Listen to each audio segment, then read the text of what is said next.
10 ఏళ్ళు వాళ్ళే ఉన్నారు, 10 ఏళ్ళు పరిపాలన చేసిరు, మొత్తం తెలంగాణను దోసుకున్నారు, వేల కోట్ల రూపాయలు సంపాదించుకున్నారు.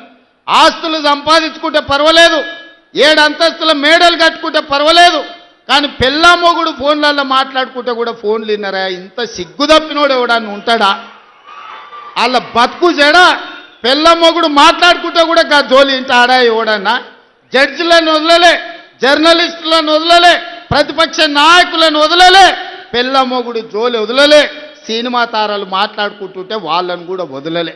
ఎవడు ఏది మాట్లాడుకున్నా వాని ఫోన్లలో ఏం మాట్లాడుకుంటుండో వీడికి ఎందుకయా? ఈడేమన్నా మనిషేనా? అసలు మానవ జన్మ ఎత్తడానికి అర్హత ఉందా? మంది ఫోన్లు తినేటోడు అసలు మనిషా?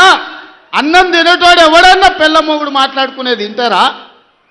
అట్లాంటి సన్నాసులకు మన పోలీసు వాళ్ళు నోటీస్ ఇచ్చారు. మా జాతిపితకు నోటీస్ ఇస్తారని. ఎవరికిరా నువ్వు జాతిపితవు? ఎవడు నీ జాతి? వినోద్రావు నీ జాత? ఎర్రబల్లి దయాకరావు నీ జాత? కుక్కడపల్లి కృష్ణారావు గారు నీ జాత? లేకపోతే తన్నీరు హరీష్ రావు గారు నీ జాత? నీ జాతికి పిత ఉండొచ్చు, మాకు మా నల్గొండకో లేకపోతే మా పాలమూరుకు నీ జాతితో ఏం పని? నీ జాతి ఏంది? నీ నీతేంది? నీలాంటోడు జాతి పితయి పెళ్ళ మొగుడు జోలి పెట్టుకుంటే కూడా ఫోన్ లేని సన్నాసి నువ్వు జాతి పితవంటే ఎవడన్నా ఉంటే ఆత్మహత్య చేసుకుంటాడు, బాయిలో దుంకి చచ్చిపోతారు. సిగ్గుతోని తల వంచుకోవాలి. ఇట్లాంటి ఘోరమైన క్రూరమైన నేరాలు చేస్తే పోలీసు వాళ్ళు పట్టుకొచ్చినట్టు వానికి ముఖానికి ముసుగు తొడిగి కండ్ల కాడికి ఇట్లా పొక్కలు పెట్టి పట్టుకొస్తారు. ఆయన ముఖం మందికి చూపియొద్దాడు. మన పోలీసు వాళ్ళు పిలిచినప్పుడు హరీష్ రావును కేటీఆర్ని అందరినీ ముఖానికి ముసుగు తొడిగి పట్టుకొచ్చేది ఉండే, లేకపోతే ముఖానికి మసి ఊసి పట్టుకొచ్చి పోలీసుల ముందర పెట్టేది ఉండే. పోలీసు వాళ్ళు మంచోళ్ళు కాబట్టి ఏమనలేదు. మా జాతిపితకు నోటీస్ ఇస్తావా? మా జాతిపితకు నోటీస్ ఇస్తే తెలంగాణ సమాజానికి అంత ఇచ్చినట్టే అంటాడు. అట్లనే అనుకుందాం.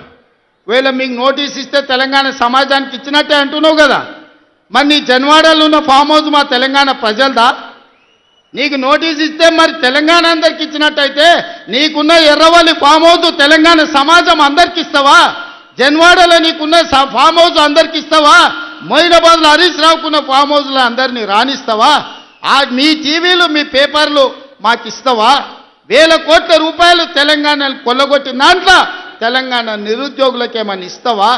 ఎమ్మెల్యేలు, ఎమ్మెల్సీలు, రాజ్యసభలు, లోక్సభలు, మంత్రులు, ముఖ్యమంత్రి అన్ని మీరే తీసుకున్నావు. తెలంగాణ సమాజానికి ఇచ్చినవా?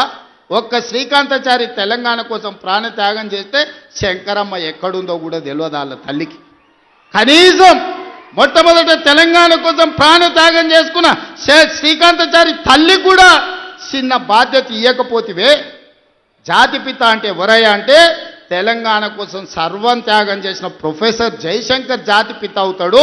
లేకపోతే ఆంధ్రప్రదేశ్లో పార్టీ చచ్చిపోయినా, తెలంగాణలో అధికారం కోల్పోయినా, కేంద్రంలో ప్రభుత్వం పోయినా పర్వాలేదు అని తెలంగాణ రాష్ట్రం ఇచ్చిన సోనియమ్మ తెలంగాణ తల్లి అయితే తప్ప నీలాంటి దోపిడీదారుడు, దొంగ, లుచ్చ నువ్వెట్లా జాతిపితమవుతావని నేను అడగదలుచుకున్న. మిర్యాలగూడ నుంచి సిగ్గులేని మాటలు మాట్లాడతారు.